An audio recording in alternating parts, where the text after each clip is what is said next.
Document లాగా United nations human rights document నిలిచిపోయింది. అయితే ఈ హ్యూమన్ రైట్స్ నేదాన్ని రిప్రజెంట్ చేస్తుంది, అంటే యూనిటీని రిప్రజెంట్ చేస్తుంది. కొన్ని విషయాలు మాట్లాడవలసిందిగా కళాశాల ప్రిన్సిపల్ సార్ గారిని కోరుతున్నాను.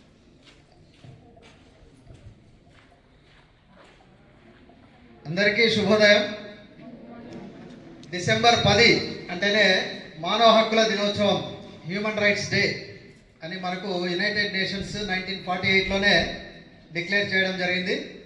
దాదాపుగా 75 సంవత్సరాలుగా మనం ఈ కార్యక్రమంలో పాలుపంచుకుంటున్నాం.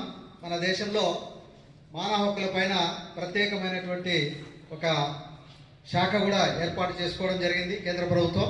దాని ద్వారా ఎప్పటికప్పుడు మానవ హక్కుల గురించి పర్యవేక్షణ జరుగుతున్నటువంటి విషయం మనందరికీ తెలుసు.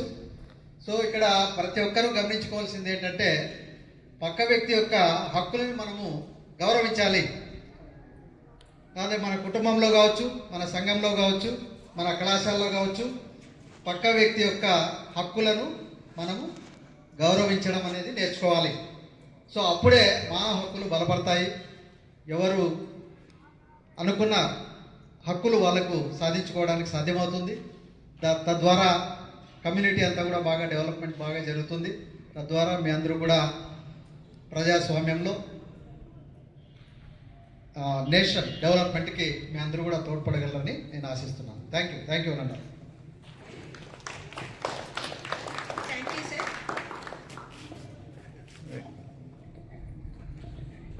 Vice principal sir human pledge చేయవలసిందిగా కోరుతున్నాను.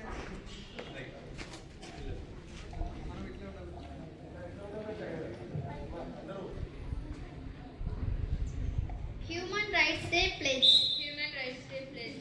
On this Human Rights Day, Human Rights Day, I pledge to uphold the dignity, freedom, and equality of every individual.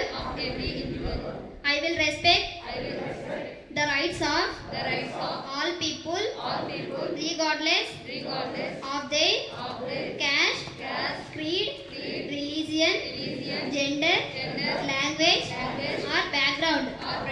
I will stand against discrimination, injustice, and violence in any form. I promise to promote peace, compassion, and understanding in my community. I will use my voice to defend the rights of those who cannot speak for themselves.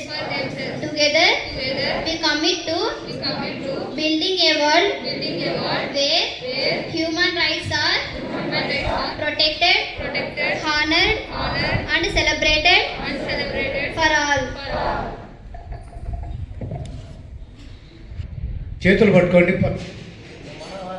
మానవహారం తర్వాతనే మనకు మానవ ఆహారం మళ్ళీ. ఓకేనా? Right.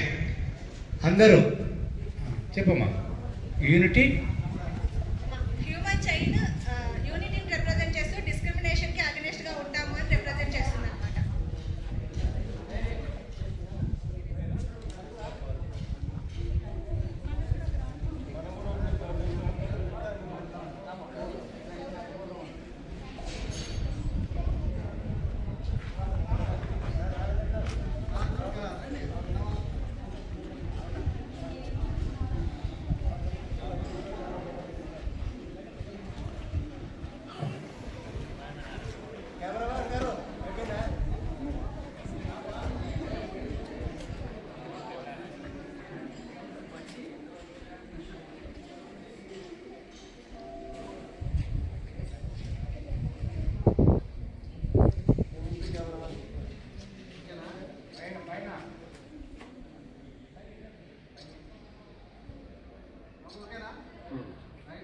Right. అందరూ room number 20లోకి పోయి కూర్చోవలసిందిగా కోరుచున్నాను.